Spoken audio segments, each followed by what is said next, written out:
voters about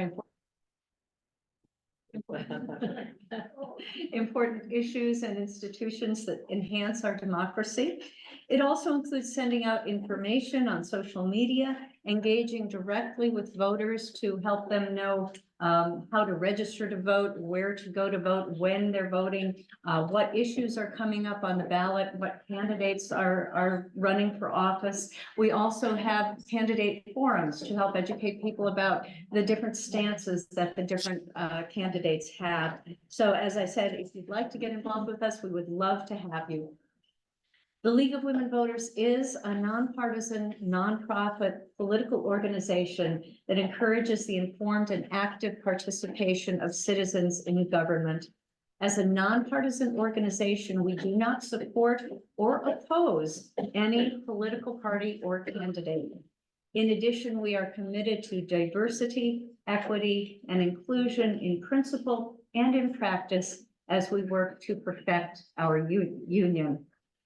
Before I introduce today's speaker, I would like to introduce Mary Nugent, she serves on our Centennial Committee, and she's going to speak briefly about some of the ways that we've been involved, the League has been involved in environmental issues over the last century. So, Mary? Yes, Mary. Okay.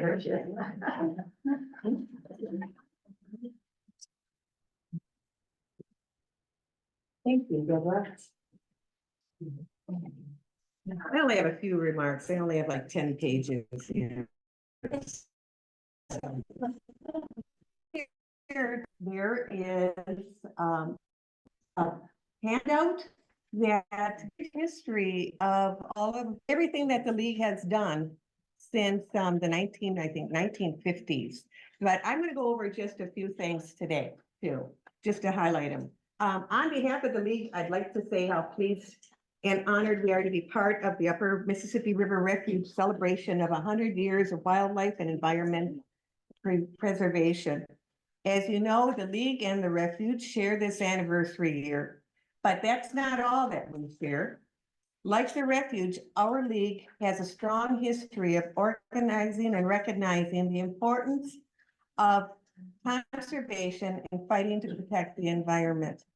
Way back in 1868, when the first unsuccessful constitutional amendment for the women's suffrage was introduced to Congress, Elizabeth Cady Stanton, one of the national leaders of the women's rights movement, visited La Crosse to rally support for its passage. Stanton was struck by the beauty and the wildness of the Mississippi River and compared it to the struggle for equal rights. In her autobiography, 80 Years and More, she expressed her slightly depressing thoughts. I found myself in a pleasant room in the International Hotel of La Crosse, looking out at the great mother of waters, on whose cold bosom the ice and the streamers were struggling for mastery.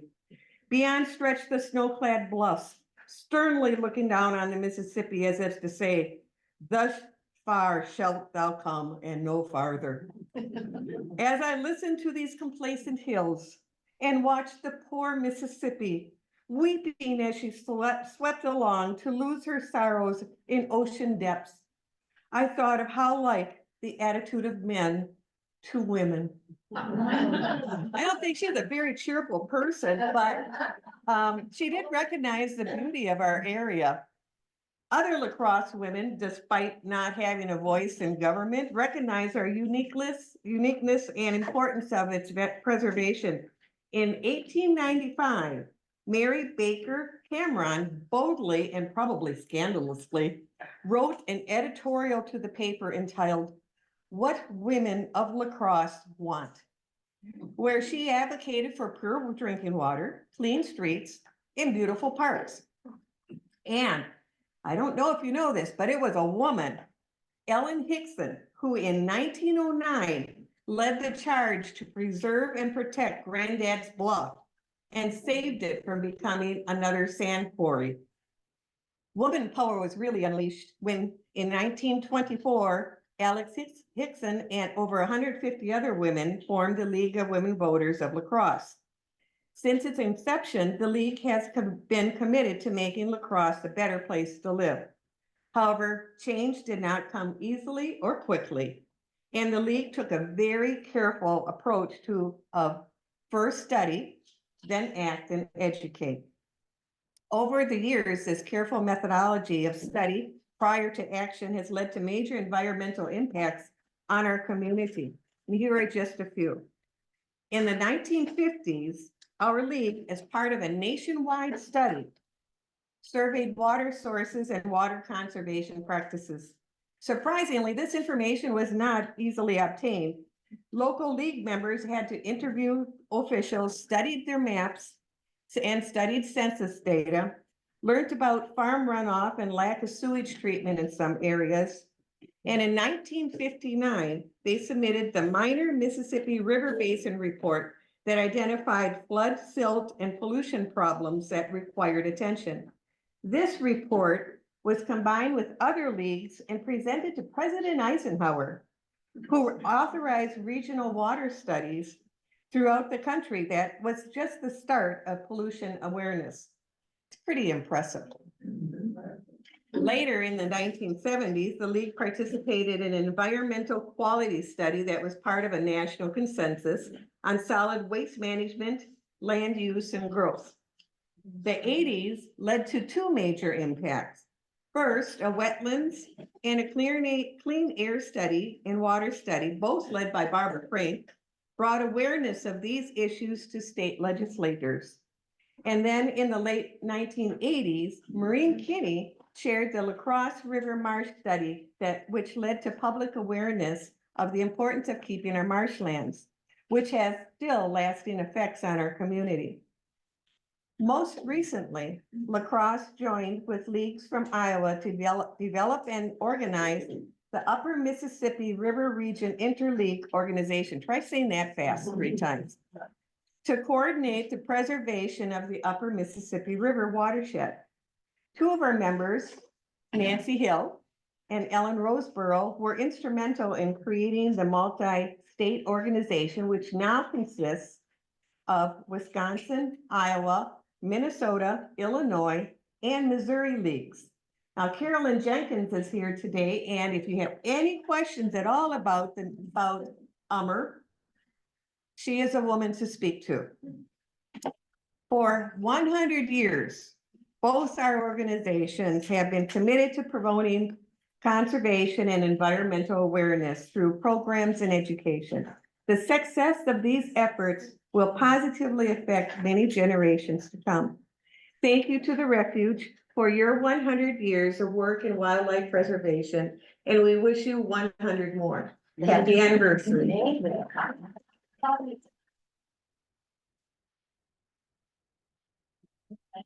Thank you, Mary.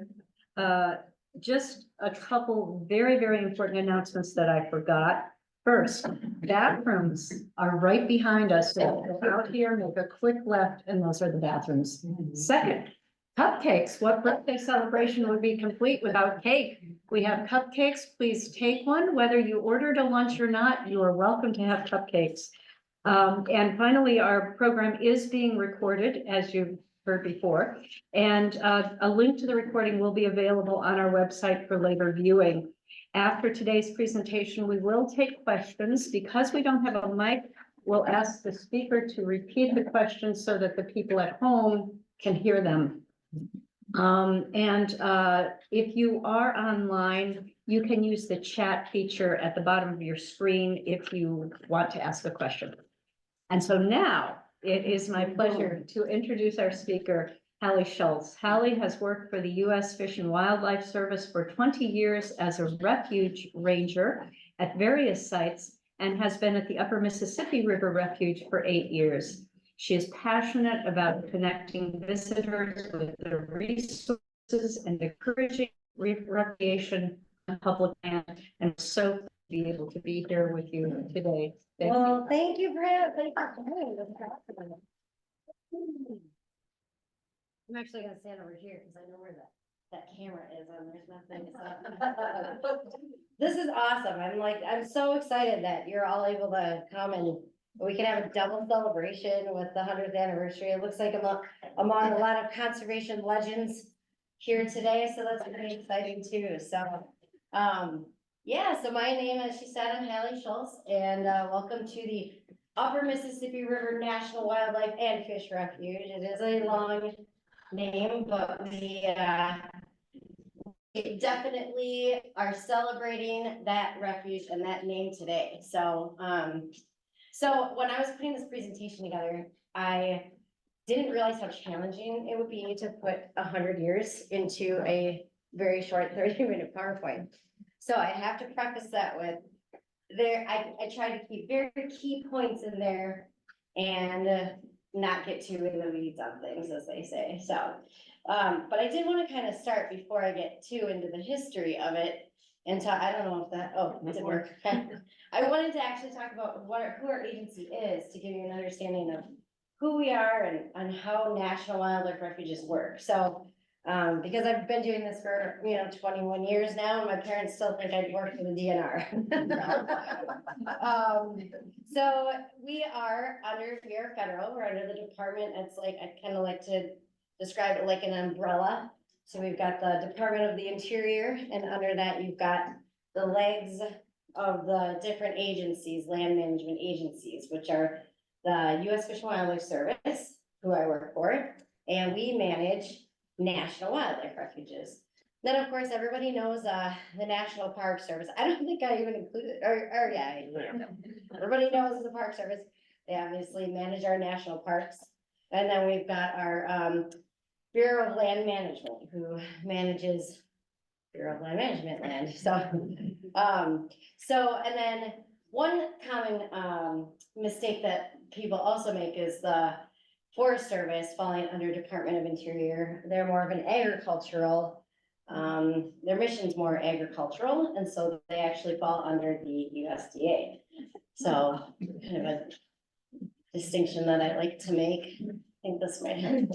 Okay, so here's you can see it's right in our mission statement that we are here to, basically protect and conserve wildlife and habitat for future generations. So we're a little bit different in our mission than the Park Service in that we kind of say wildlife comes first.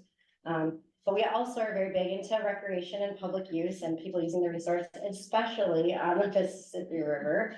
This is a very unique National Wildlife Refuge in that we allow more public uses than a lot of other National Wildlife Refuges allow. So the other distinction I like to make is the difference between our state partner and us. They're more, so, the Wisconsin DNR, they focus on species within the state and they manage those species. So they set those state regulations for those, your game species. And then federally, we have the Migratory Bird Treaty Act that helps us protect migratory wildlife. And then we also cover federal and endangered species, threatened and endangered species. So, and those are actually a whole nother branch underneath the National Wildlife Service, because you have your refuges, you have your ecological services, which is endangered species. You have a fisheries, which is, we are often confused for people that work in our fisheries office, but they manage fish habitat. So, the refuge part of Fish and Wildlife Service is the actual land management part of our agency. So we have a migratory birds office that just focuses on research in migratory birds. So where we are here, we manage the actual land out on the ground. So hopefully that gives you a little bit better understanding of who we are. Okay, this one I like to ask. Well, first I didn't ask how many of you have been here before? Oh, wow, quite a few. That's fantastic. Good. That means we're getting the word out.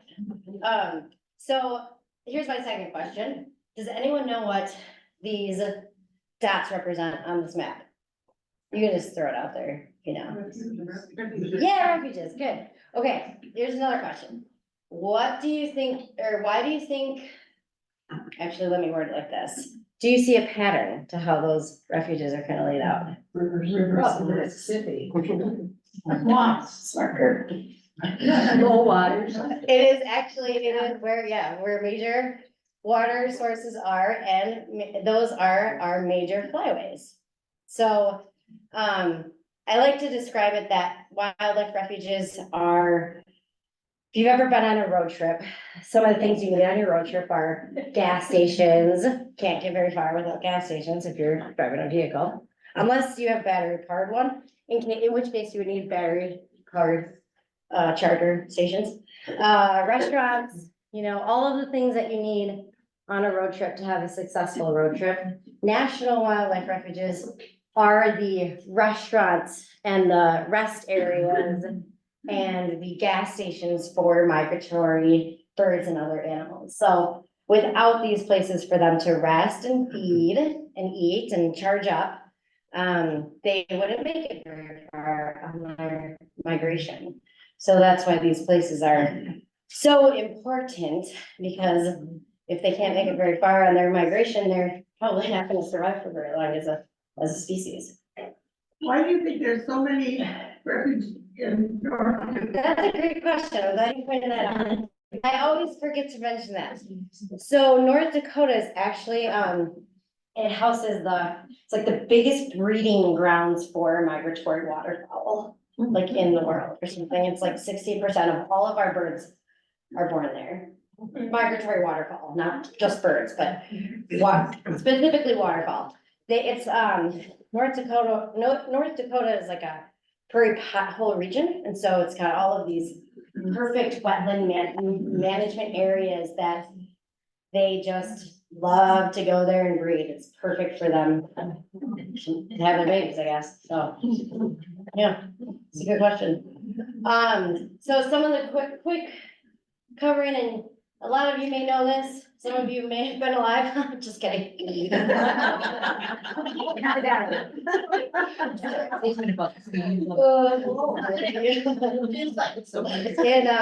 So we didn't really have a lot of, wildlife laws, not that long ago. Really didn't have a lot until the early 1900s, so might have heard of John Lacey. He was a big advocate for Yellowstone, and he used to visit there, and he would see all of the animals that were being taken. And so he decided he'd go to legislation and get some legislation passed on making some laws against taking whatever you want to. So he had the Lacey Act was passed in 1900, and that essentially prohibited interstate shipment, but that was really a big deal because one of the reasons people were over harvesting so much is because it was worth money. So they were over harvesting and then taking their harvest and selling it. So so that was one of the first big things that was really put into place. Then we have the wonderful women of Mass Audubon. That is not them. Those are just pictures of ladies that have the plumes in their hats. They started meeting. They had these like tea parties, I guess, and talked to elites in Boston and said, hey, maybe we should stop doing this with these feathers because it's probably not good for these birds. And basically that formed into the Audubon Society. And this is actually something I feel like I should know, but I learned while I was putting this together. They actually were crucial in almost all of the beginning laws that we have now for conservation, which is pretty awesome. They also funded some of the first wildlife law enforcement officers because they had the laws, but they didn't have anyone to enforce them. So that's kind of an interesting fact too. But one of the notable things is that they finally got Congress to make it illegal to sell bird plumes, which really helped our bird populations also. Does anybody know what the first National Wildlife Refuge was that was formed? I'll give you a hint. It's got the name of the bird on the Pelican Island. Yep. Pelican Island. It was formed in 1903. That is Paul Krogel. He was the first, I guess, refuge manager, you could say. So Pelican Island was set aside by Theodore Roosevelt in 1903, along with 53 other national wildlife refuges, so, yeah, Where's Pelican? Florida, Florida. yes, yep. It's kind of a stinky place. A lot of pelicans, a lot of pelican poop, but it's a great spot for the pelicans to breed and really important habitat for them, so, maybe not a place I would recommend visiting necessarily. There are some really great national wildlife refuges in Florida, though, if you have a chance to go there. Sanibel Island is one of them. And then 1918, the Migratory Bird Treaty Act is obviously another huge one for us to protected all migratory bird species, so it was like, finally, we don't have to worry about that anymore. So this guy is pretty important for the Upper Miss River area. John Latch, he was an avid bass fisherman and fisherman. Also had a lot of money, which is awesome, because he bought land and donated it to state parks. So we had, I think he had, John Latch State Park. And then there's Myrick and, Pearl, which is right down the road from us. So he was actually friends with this gentleman, Will Dilg, who you may have heard of. He was pretty much crucial in getting this National Wildlife Refuge established. In 1922, he formed the Isaac Walton League in Chicago. And they have been pretty important in this whole game of getting this refuge established. So he also created a magazine called Outdoor America, which is put out by the Isaac Walton League. It still exists, which is pretty neat. And that had that really helped him recruit for that group.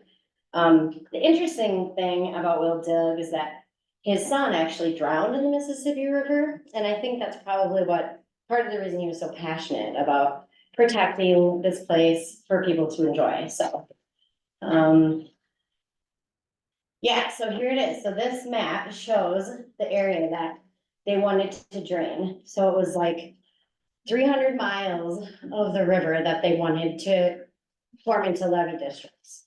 And so obviously, that habitat's really important for a lot of species, including a lot of species of fish, because they need that certain kind of water level and that sort of thing to be able to survive. And so Will Dill put in a call to action. So he used his magazine, he used the Isaac Walton League.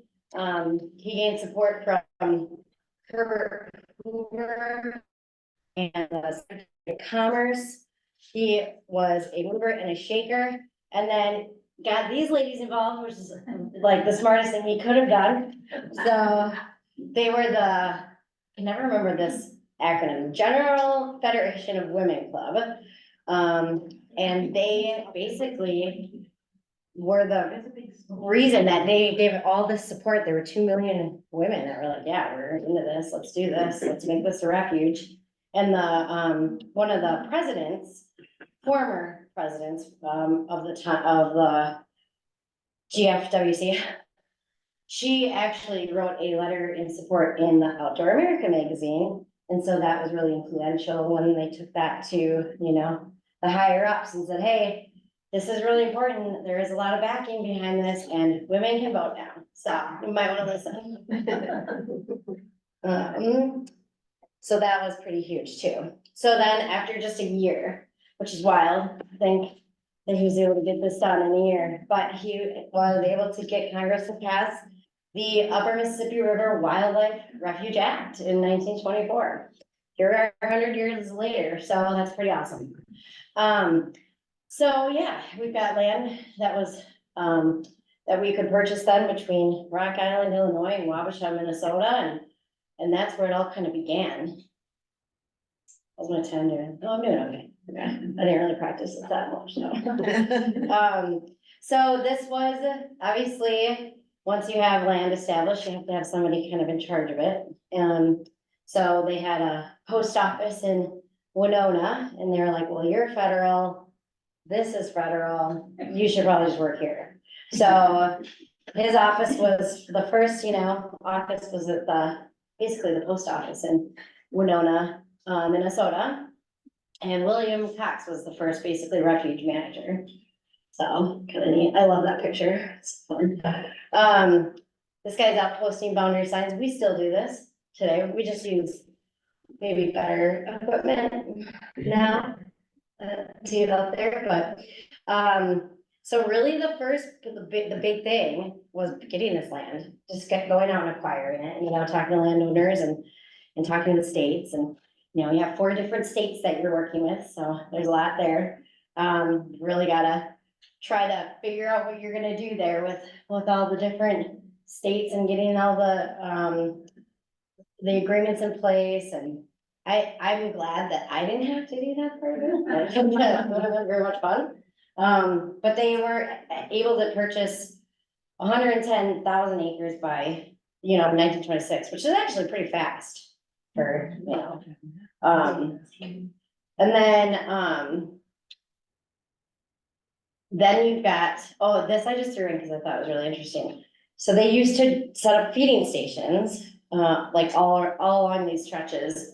And they would stock with, like corn and stuff like that, so that it would draw in birds to the refuge area. And that was something they did every other day. That was part of their job. It was just driving, you know, put up birds eat basically, which sounds kind of fun. I think that part I really liked. So pretty neat. Look at that old car.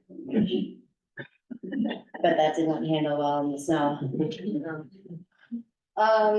And then of course you have the lock and dams that come into play. So since the river, it varies so widely by its depth. Lock and dams are necessary for navigation.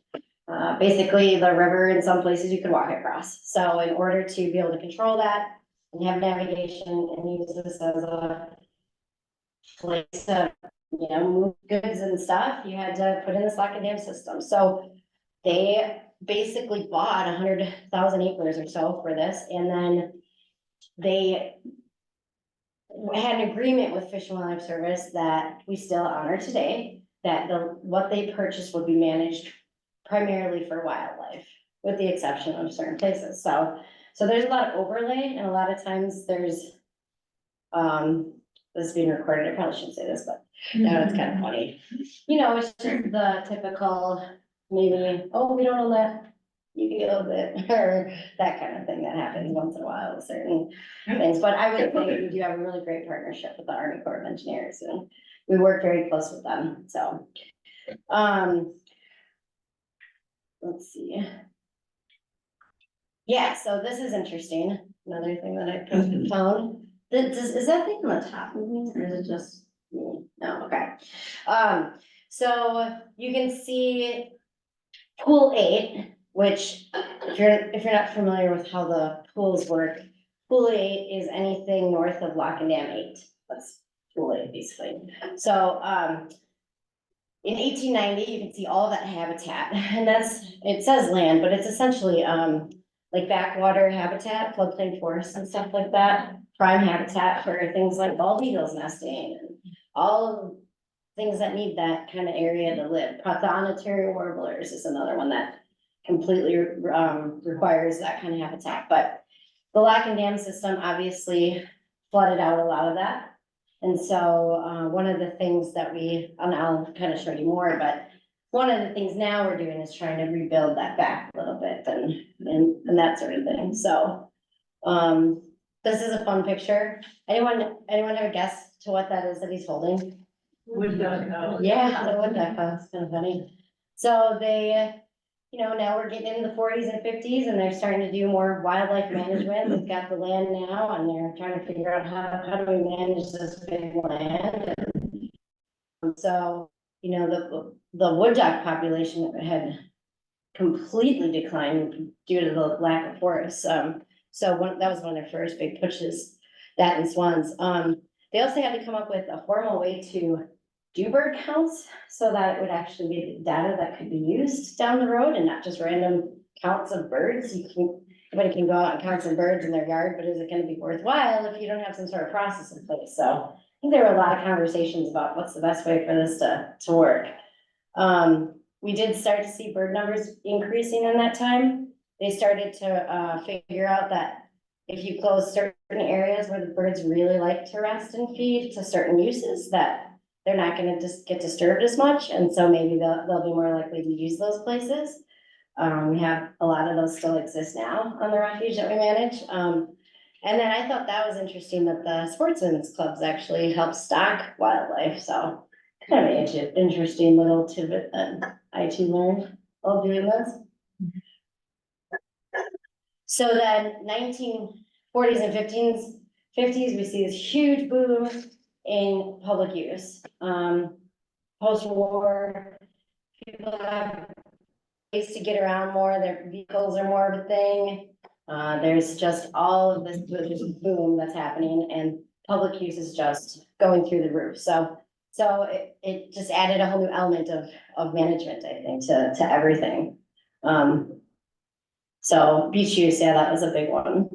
And obviously fishing, it's always been a big use. Getting into the 60s and 70s, we have the first bald eagles that are nesting now on the river, which is amazing. Everyone's very excited about that, I'm sure. And then all 4 districts, which I don't know if I covered this or not, the way the refuge is set up is that it goes through the 4 states, and we have 4 districts that manage the refuge. So we have the McGregor, or the Winona district, La Crosse district, McGregor district, and Savannah district. So, because it's such a long refuge, so we have to have offices in each to manage those districts. So did I talk about that? Did I cover that today? So anyway, so that's how it's kind of broken up for management. But each district then had 1-man station. So basically 1 person that's out doing all of this work that we're trying to do. A lot of other habitat management that we're working with the Corps and other partners on. This is them trying to create channels for fish habitat. There were a lot of places where the water would actually dry out in some of the backwaters, so they created channels so that those places wouldn't dry out. They actually used to go in and collect fish and move them from those areas, which I thought was really interesting too. Seems like a lot of work, but then they said, well, maybe if we just get water in here, then we don't have to move them every time. So that was, you learn as you go, I guess. So that's kind of fun. We had this one I just liked because our sign shop for the whole region, which the region encompasses like 8 states within the refuge system, was in Winona. And so they started producing signs for not just the uppermost refuge, but for all the refuges in our area. It has since closed, which is a bummer, but so this is kind of fun. You got the 1980s to 2000s. We've got a lot of partnerships happening. We've got a lot of ice fishing. I don't know if anyone recognizes that picture there. Well, this one, yep, but then we've got this one here. And The Real Men. That movie was filmed in 1993 in Wabasha, Minnesota, on the refuge, which is interesting because they probably don't realize that's a national wildlife refuge. So yeah, claim to fame right there, 1993. But a lot of that movie is very accurate when it comes to ice fishing and our ice fishing communities that we have out here. So it was very well done. So now we've got 2000s to today, and one of the big things are these habitat rehabilitation enhancement projects. You'll hear them called HREPs for short. We love acronyms in the government. So HREPs are something that we and the states and the Army Corps and other nonprofits work together on to identify areas where we can rehabilitate habitat or whatever, basically island building. So all of the backwaters that had that land that you saw in that pool map that I showed earlier. We're trying to rebuild that. So I think I've got a map of yep. So in 1989, you can see we've started this island restoration program. And in 93, we've got, a little bit of that built. And just to give you some frame of reference, Brownsville, Minnesota is like right here. Stoddard, Wisconsin is like right there. So La Crosse would be like right up here. So by 1999, we've got a lot more islands that have been built. And now by 2012, you can see all of that. When the tundra swans migrate through, Yeah. they are right here in the middle of these islands. And that's because they provide enough protection for that food to grow for them. And because they're not getting, pushed by the wind and everything else, it's one of the best resting and feeding sites for them. So that's one of the reasons that they love to use that spot right by Brownsville, Minnesota, is because of this island project. They also love this spot, surprisingly. So if you're out and about and you're south of Stoddard, actually that overlook is just north of Stoddard, Wisconsin. You'll always see a lot of birds sitting in this area, which is a pretty neat place to go and check out. Does anyone have any questions so far? I'm almost done. No, okay. So obviously our current management are invasive species. We've got people that, and this still happens, this just happened 5 years ago. Somebody bought a plant, put it in their pond at home, we had a flood, it got into the water system, and that plant just so happened to be a very invasive species for the river that grows very quickly. So once we discovered it, we went and collected it as quickly as we could. Haven't seen a lot of areas of it yet, but one of our parts in doing our due diligence is to reach out to aquatic plant shops and ask them, please not to sell invasive species. So I think we're getting a little bit better at that, and but it's always a thing. Obviously flooding and the floodplain forest is a continued management problem. We will build an island, we will go and plant trees, and then it will flood and all the trees will die. So it's just part of it's job security. That's one way to put it. So it is. This is flowering rush. Pretty sure. Is that what it says on my notes? I'm pretty sure. I'll double check for you though. I can find out. So yeah, so current public use, that's okay. It was really interesting to watch during COVID, the spike in recreation that happened. The DNR experienced 500% increase in fishing sales, which is like an insane number.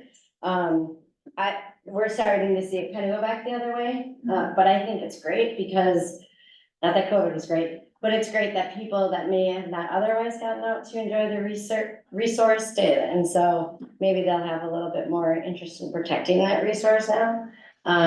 So we also have new uses that come up all the time. The e-bikes were a thing for a while because we didn't know how to handle them because they're motorized, but they're not. And so we have places that we have non-motorized areas and then motorized areas. So I think the Fish and Wildlife Service finally decided on a policy on what that looks like, but I'm not exactly sure what they came up with that.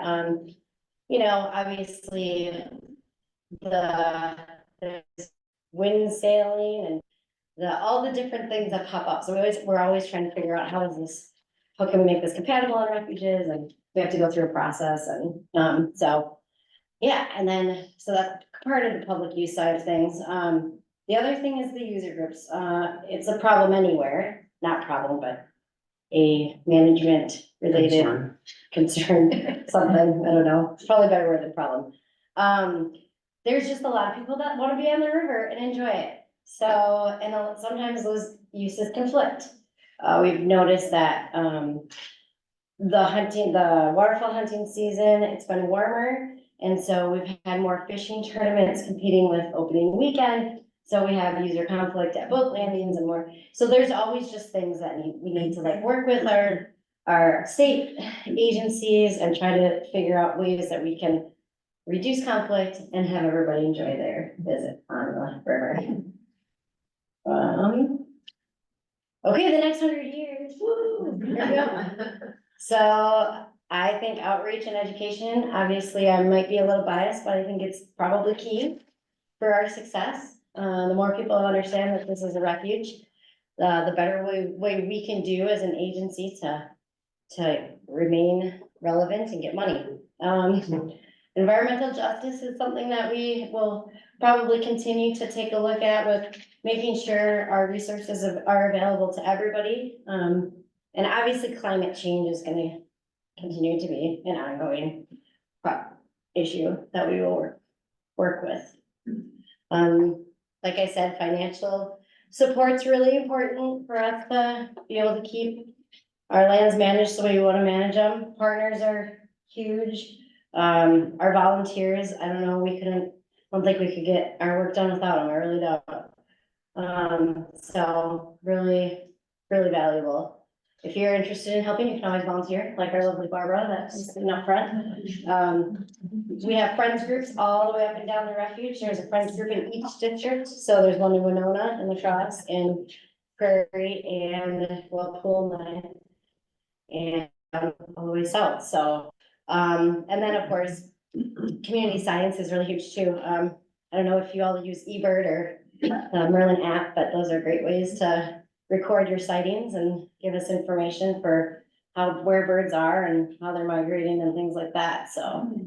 And then of course, invite someone to spend time with you outdoors. That's me and my husband. I really do truly think that the best way for us to protect our resources is to share it and enjoy it, because you're not gonna protect something that you don't care for, so. I always encourage people to just get out, even if it's just themselves, and enjoy it. It's the best way they know how, so. With that, I thank you, and we'll open it for any questions.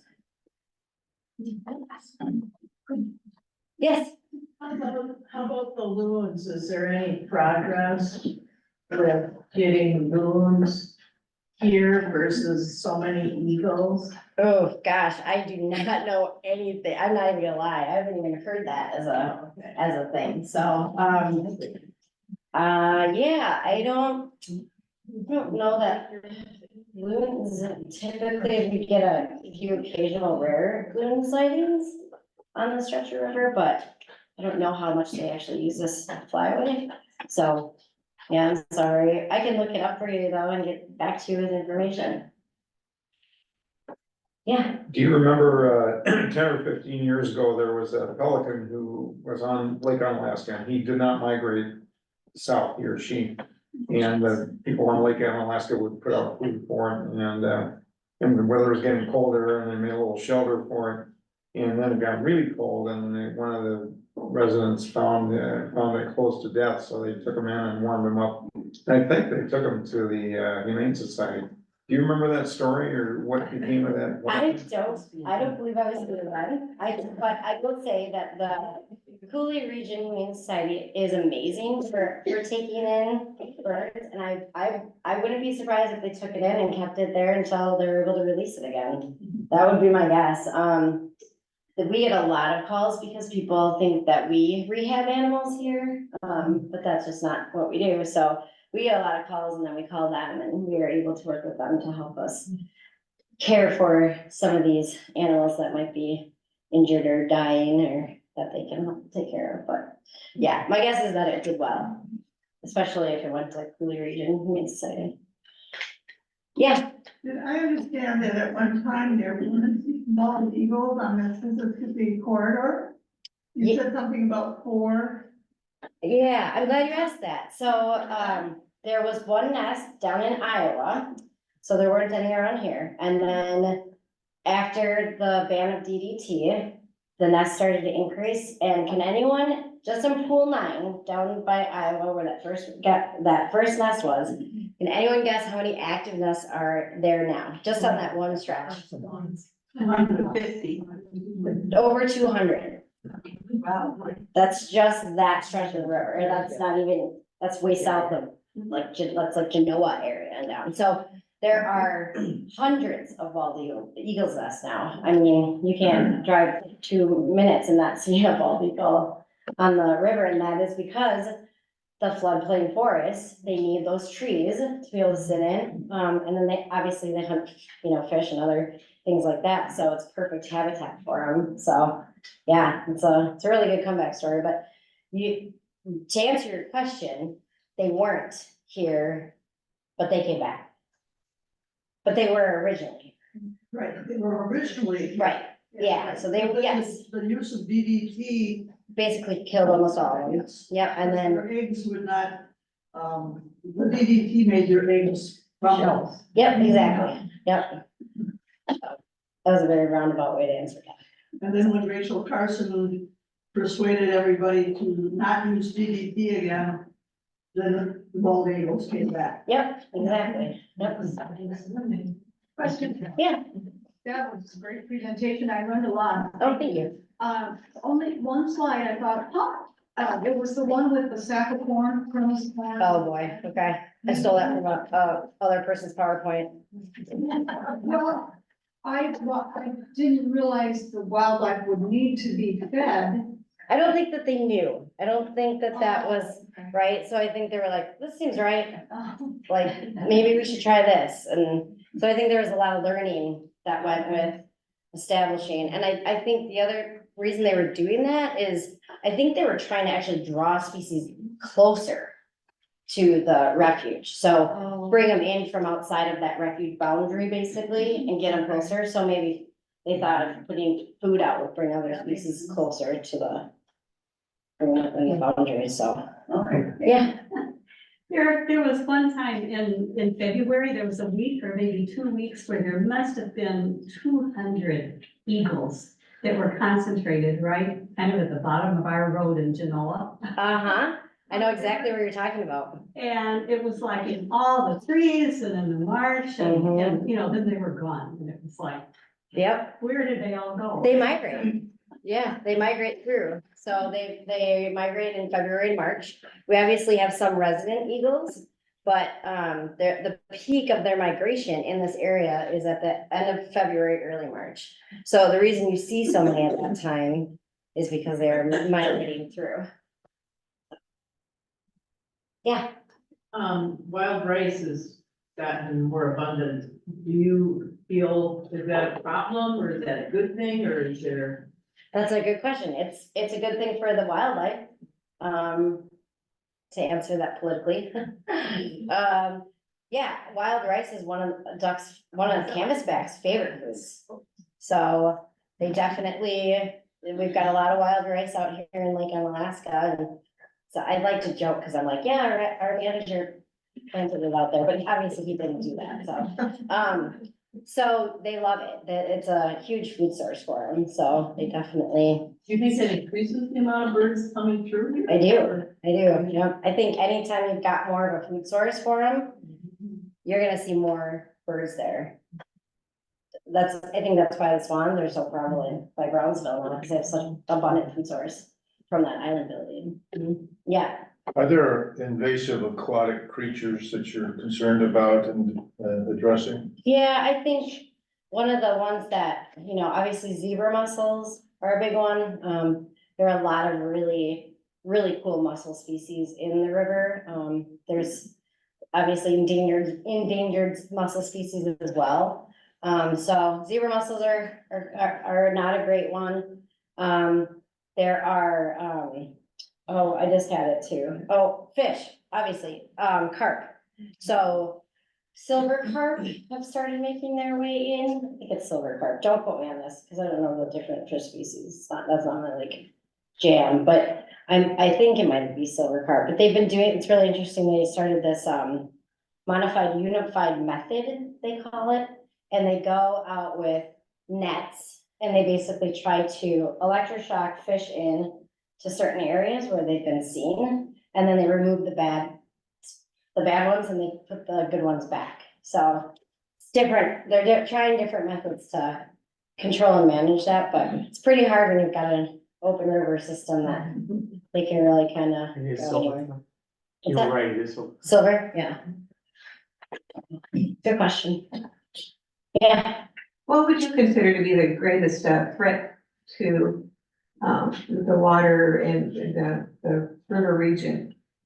well, I think obviously being part of a watershed is gonna always be our biggest issue. It's easy to control one body of water, but when you have multiple bodies of water that are coming into it, it's a lot harder to have control and management over those other bodies of water. So a lot of the issues that we have in the river are from other watersheds that are coming into the river. So I always say that, you know, obviously partnering further north and the fingers out from the river is probably a good place to start working with partners and owners. Yeah.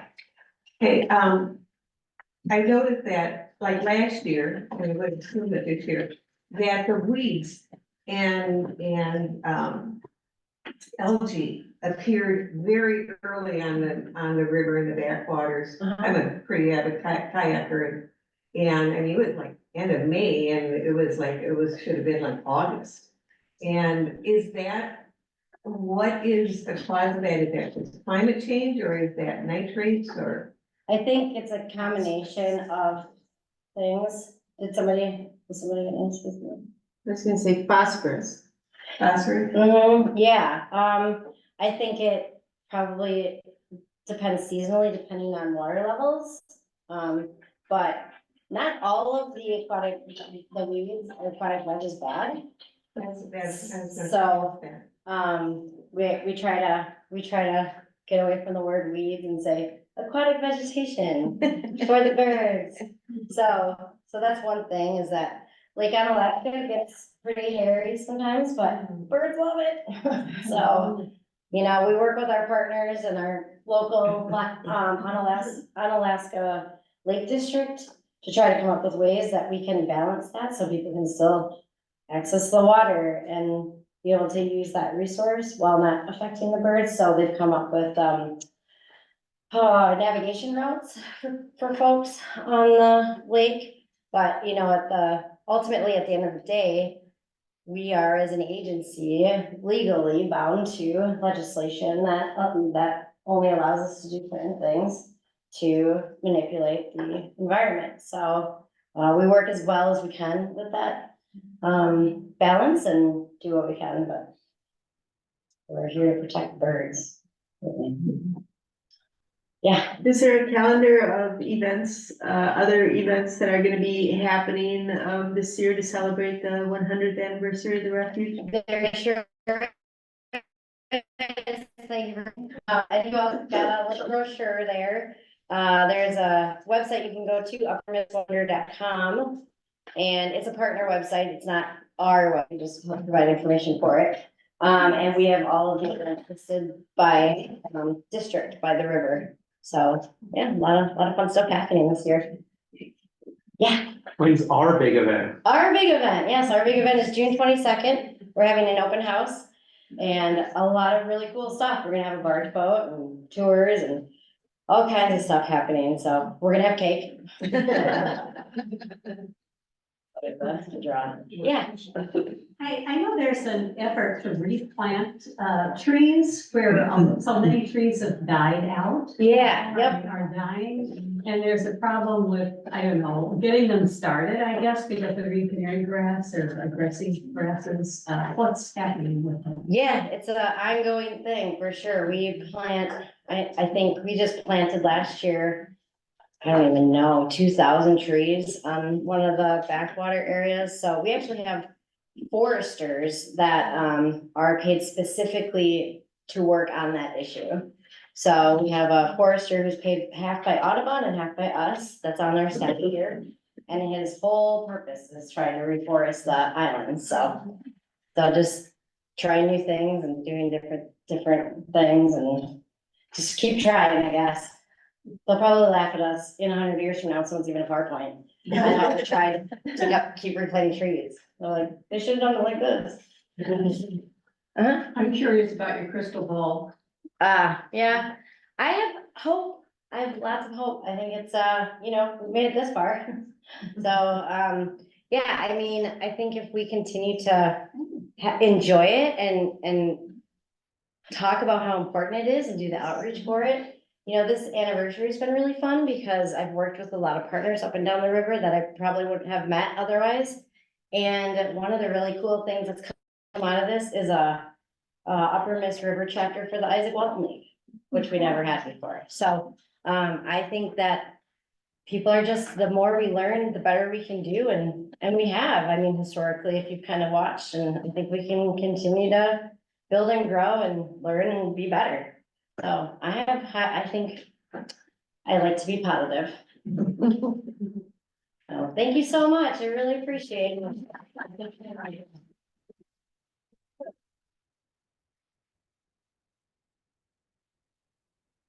I want to, before Deborah, and I want to thank Nancy Gill, who was one of the founders of the Upper Mississippi River region.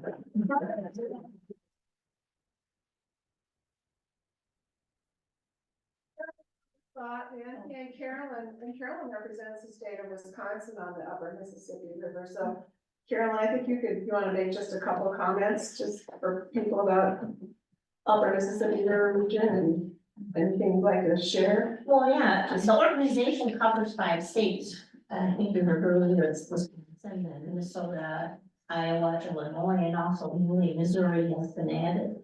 And it's really hopeful that so many people are working hard to try to work on environmental issues related to the water quality into the river and to the water basin. And yet you find a camaraderie because you're all fighting the same issues. There are issues with nitrates still, there's phosphorus issues, there's carbon dioxide pipelines threatening things, mining threatening, and I think can be overwhelming at times, but at the same time, there's a lot of positive things happening, and some of things are even legislatively starting to happen. There's some organizations and some legislators that are working to start protecting the entire Mississippi River from the top to the very bottom, and I hope that those efforts keep moving forward. So we need some volunteers to get more involved in the Upper Mississippi River region. You're inspired, this is maybe the part. It's interesting. There's never a dull moment.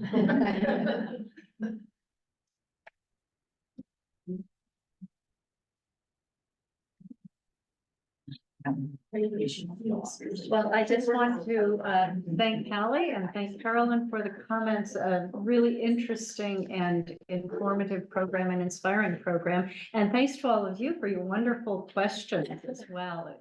This has been such a worthwhile time, I think, and it's great to know of the wonderful work that is being done to help preserve our environment, which is so important.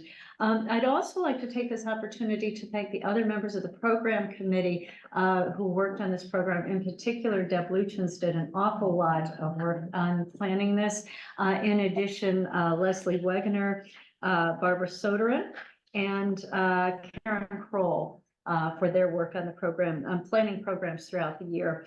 And I would invite you to be sure to look at our website, lwvlacrosse.org, to keep up to date on our activities. And I hope to see many of you at our annual meeting, which will be Tuesday, May 21st from 5:30 to 8 at the Waterfront Restaurant in La Crosse. And there will be information on our website about how to register for that as well. So thank you all for coming, and I hope you enjoy the rest of the afternoon. Maybe take a walk in the refuge. It's such a lovely day. Thank you for coming.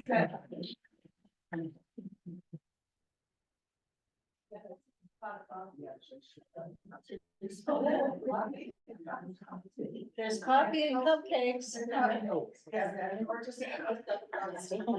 Ideas for next year. Yes.